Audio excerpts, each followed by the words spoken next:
So today was another brilliant day in terms of singing, but specifically in terms of breathing. Now, I don't know about you, but singing with the diaphragm, or from the diaphragm, whatever people want to call it, has long been something that I have never really been fully satisfied by the way that I could do it. It was always very occasionally where I'd really feel it down here, which meant that a lot of the time I'd be straining from up here. So basically the way I was taught by various singing teachers, whether that be in person or online, is to kind of expand like this out when going to breathe, like that, and then trying and singing on that. But what I learned today through researching, and this is again thanks to Michael Trimble, who's a fantastic bel canto teacher and opera singer, and the way he was explaining it is you actually want to breathe into your back. So instead of doing this, you actually want to do this. So this is actually going in and your back's expanding like this, so like that. And what that does is, what you'll notice here when I do that, is that the chest kind of lifts up and goes forward like this, which means that your larynx is basically, there's a lot more space in there for the sound to travel up to go to the pharynx. And what you'll notice when you do this is it also shuts off your nasal passage, so the sound again goes up into your pharynx. So it does several things. And when I was experimenting with this, the results were just unbelievable. Like I'd get some crazy resonant sounds, and I've just come back off the like breathing for another 50 minutes just now, like specifically doing back like this, because before when I was doing the breathing sessions I was breathing out like this, and now I'm breathing into the back like that. Now it takes a little bit of getting used to.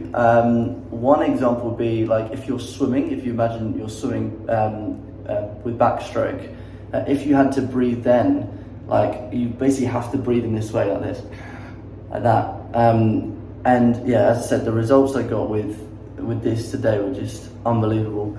So let me try and give you an example of what that's like.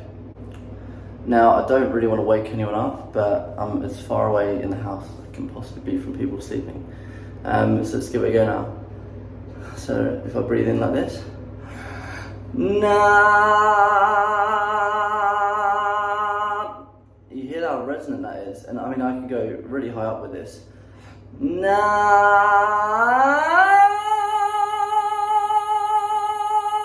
And I mean I can hold that for ages.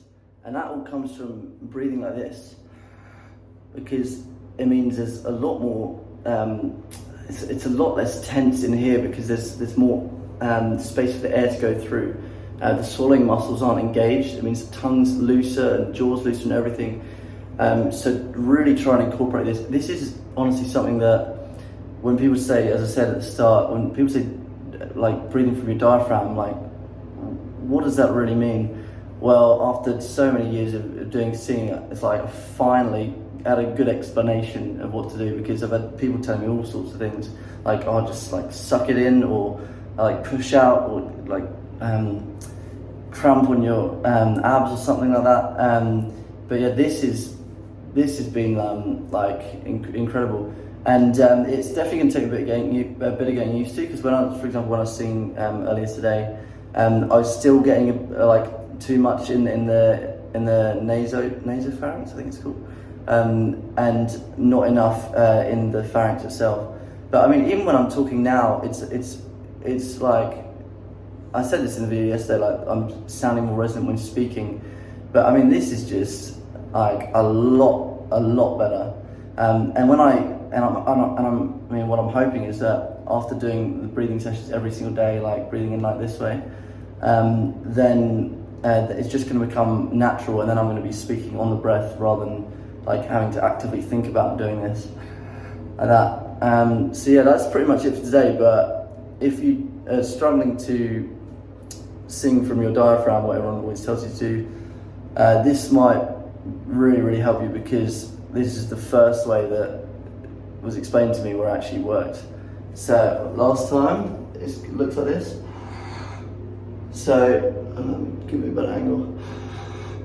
So it's almost like you're leaning over a little bit. Your chest kind of comes down, which makes it a bit easier here, as I said. So have a go with that. See what happens, and you should hopefully find it a lot easier to get the sound of the pharynx, because first of all, this is less constricted here, and also it blocks off the nasal passage a lot better. So yeah, have fun with that, and hopefully I'll talk to you soon.